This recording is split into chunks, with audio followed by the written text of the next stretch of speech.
So by the time Eisenhower is president, there is a huge new flow of cash into defense industries.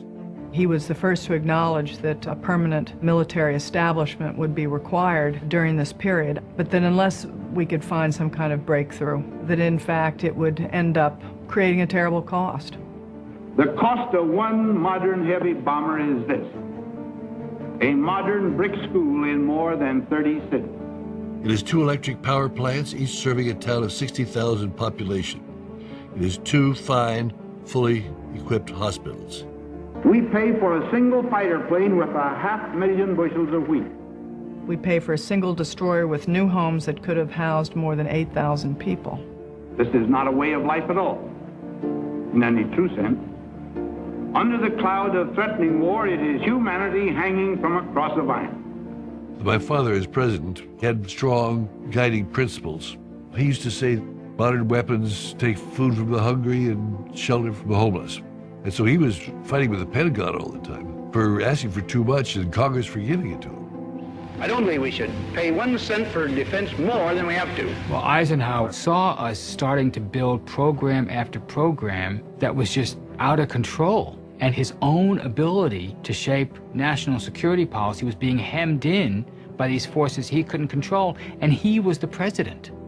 On at least one occasion, Eisenhower was heard to say by those in the room, "God help this country when somebody sits at this desk who doesn't know as much about the military as I do."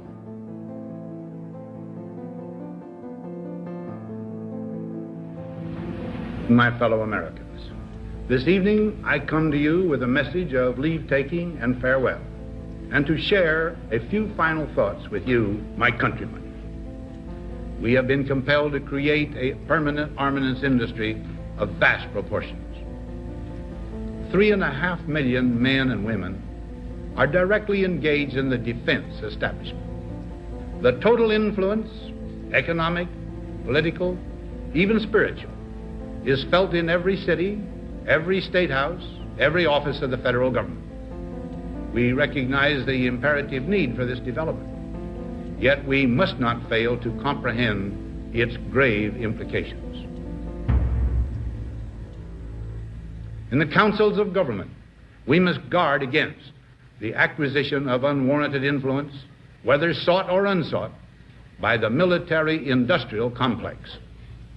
The potential for the disastrous rise of misplaced power exists and will persist.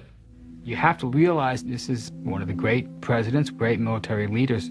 On his way out the door, at the end of his second term, he says, by the way, watch out for the military-industrial complex. People know that he invented the phrase military-industrial complex, but very rarely do you see the whole thing and realize how utterly strident his warning was. I think it's one of the most profound statements ever made by an American president.